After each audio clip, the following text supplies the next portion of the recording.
Hey everybody, Burgundy Pyre back at it again, and today we're going to be doing something a little bit different from what we usually showcase on the channel, and we're going to have some B-roll in the background, but I'm just going to talk about a couple of things that have been, coming to mind recently, just with continued PvP exposure within Elden Ring, and what that specifically is concerning the duality of PvP, and it's kind of a dramatic terminology, but it's really just focusing on the difference between having fun and winning, which often coincide, right? But under a little bit more of a microscope, pursuing long-term success versus pursuing short-term success, and those two kind of go hand in hand with having fun versus just winning and getting better, I guess, is a more appropriate way for me to phrase that. So first I wanted to talk about what I mean when I say long-term success. So that's kind of less of the fun aspect, and it's more of just improvement.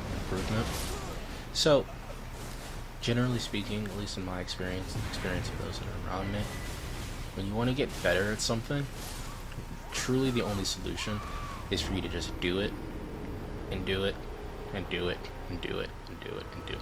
Just keep on doing it and keep on working at it, making it as hard as possible for you. So just analogy wise, because one of the few things that I've pursued very heavily in my life has to be the sport of basketball, and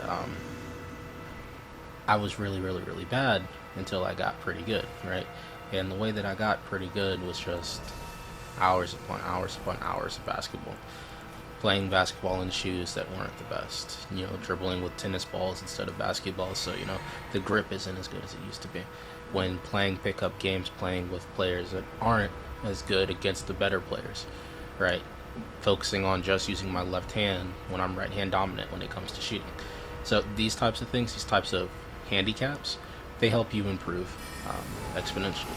And to translate it to Elden Ring, that would be something like, not what I'm doing currently, obviously, on the screen, but using less optimal weapons, going into situations where you're probably going to be outnumbered, fighting against players that have more experience, so on and so forth.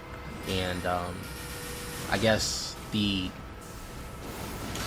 quote-unquote getting better approach would sound something, or look something like playing at meta level around level 125, level 137, not using things that have a whole lot of one-shot capability, not using things that are really quote-unquote meta, but just using things that are kind of close. They could still be competitive, but it's going to take more of your skill versus the weapon just kind of being the vehicle for your success. And once again, that's not what I'm doing, and it's a video game, right? So that's where it gets kind of nebulous, but we'll go into more detail about that later. But yeah, so the reason why I bring it up is because before the last month or two, I was very much so a proponent for, let's play at 125, 137, let's use the types of things that we see in some of these videos with the really good players, and try to emulate that. So not just trying to one-shot people, but trying to outplay multiple people at a time. And I was just really realizing that I'm not having fun, and I think the reason why I found that to be not very fun, because I am somebody that does like a challenge, I'm very competitive, but it just felt like, it's a video game, right? So fun shouldn't be based off of how hard can you make it for yourself. It should be, let's put it on an even playing field, so to speak, and see who the better man is, right? And it's kind of a tangent, but it's just kind of just me justifying why the approach. Look at all these invaders, or all these all these allies that this host is getting. It's crazy. But it's just putting it kind of in a microscope as to how are we going to approach this. And with all of that being said, when you are trying to improve and get better at the game, it doesn't have to be not fun, right? And fun is obviously a completely subjective term. So if you have fun by challenging yourself to the utmost, defying the odds and overcoming them, or defying the odds and more than likely not overcoming them the vast majority of the time, then that's your own, that's your perspective, and that's how it's going to go, and that's what you deem enjoyable. But for me, part of being competitive is also enjoying to win, and just the philosophy of I have the moral victory because I know that I'm taking the harder route. It's not as, you know, it's not as impactful when you're getting teabagged by multiple people, at least for me in my experience. But just to move off of that a little bit, I think that one way to kind of get better without causing it, speaking of teabag, one way to kind of get better without having to, put yourself through absolute hell, 100% trying out duels, because if you are somebody that's into player versus player, I find invasions to be more fun than duels because it's more dynamic, more chaotic, and just more to do, right? You're going to see more than you would in a duel because there's only so many different things people are going to do in duels, and that's just, a product of that environment. But dueling definitely does help you with just one very important part of an invasion is if you get somebody in a one-on-one situation, you need to be able to win that fight, right?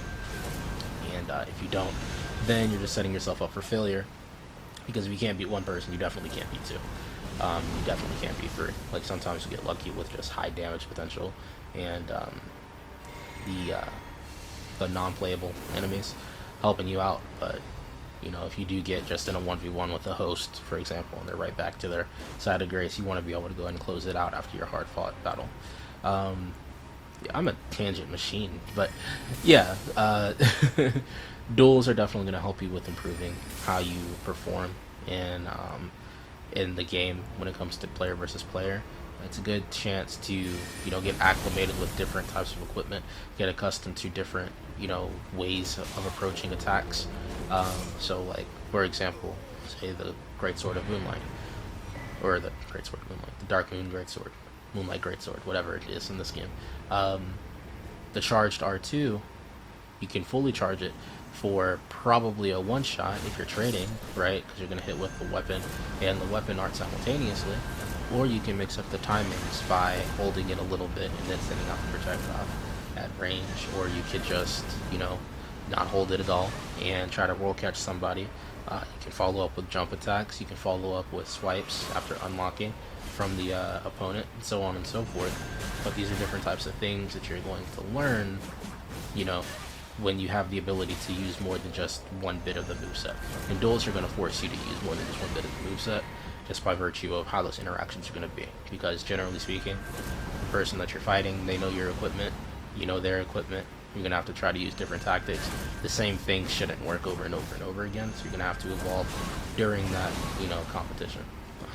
And speaking of 1v1s, this is a complete 1v1, and you see me using invasion tactics, where I'm just trying to spam him to death with the Death Ritual Spear, and he's piecing me up. So, you got to kind of switch it up a little bit, be a little bit smarter, and try to, treat it as a 1v1, as opposed to there's multiple people that are going to be more aggressive and things of that nature. But on the other side of the conversation, short-term success, having fun, winning, all of that, not necessarily focus on improvement, but really emblematic of what you see me doing in this video right now. So this is a rune level 200 character, away from the 125 to 137 meta, 150 as well, but that's, its own conversation. But it is built to be able to deal a whole lot of damage very, very quickly, and to be able to get away from multiple people when necessary.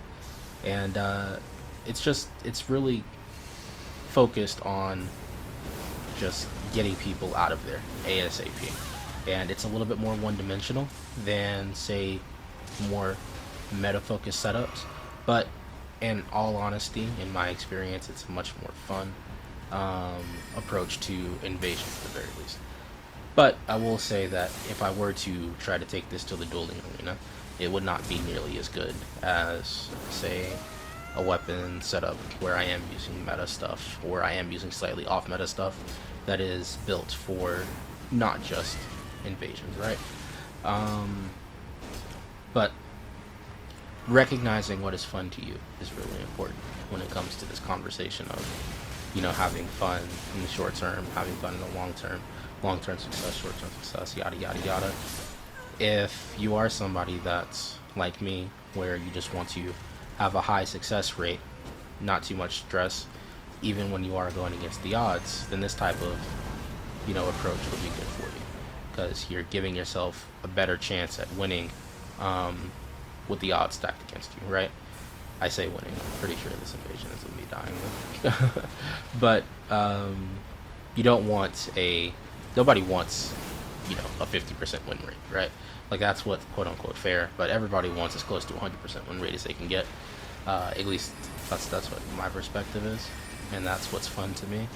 So doing yourself a favor and building around that, if you are interested in invasions, is very important. So, stacking damage, giving yourself access to different equipment, and this invasion was very, very special to me, because it was a war of attrition, I will say that. And just do keep in mind how each one of these opponents that I do face die, because I think it's pretty interesting. But just having different approaches available for different situations is good for these types of invasions.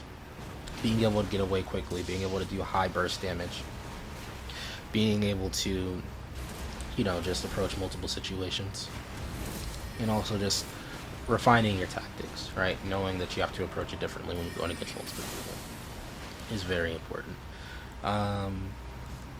But that's pretty much all I really wanted to talk about today. Was just, or is rather, the differences between, long-term success, short-term success, having fun, winning, getting better at the game, all these different things. And like I said a couple of times throughout, this is very subjective, right? Because if what you deem to be fun is different from what I deem to be fun, then this entire video could be pointless to you, right? If we do align, then great. If you want to refine, then preferred. I appreciate getting different perspectives and opinions on, some of my takes, and it helps me just expand my own horizons, right? That's how we learn and grow, is by communication and sharing opinions and thoughts with others. But if y'all have enjoyed this this video so far, I would greatly appreciate, liking, commenting, subscribing to the channel and to the video. I would very much so appreciate it, and just letting me know what you like, what you dislike, what you would like to see in the future, if anything. And also, it's always out there, if anybody is interested in PvP or PvE for that matter, and you're trying to get some equipment, I do have quite a bit that I've just stocked up through playing for so many hours, and I'll be more than happy to share it, because the game's more fun when you can do more of what you want to do.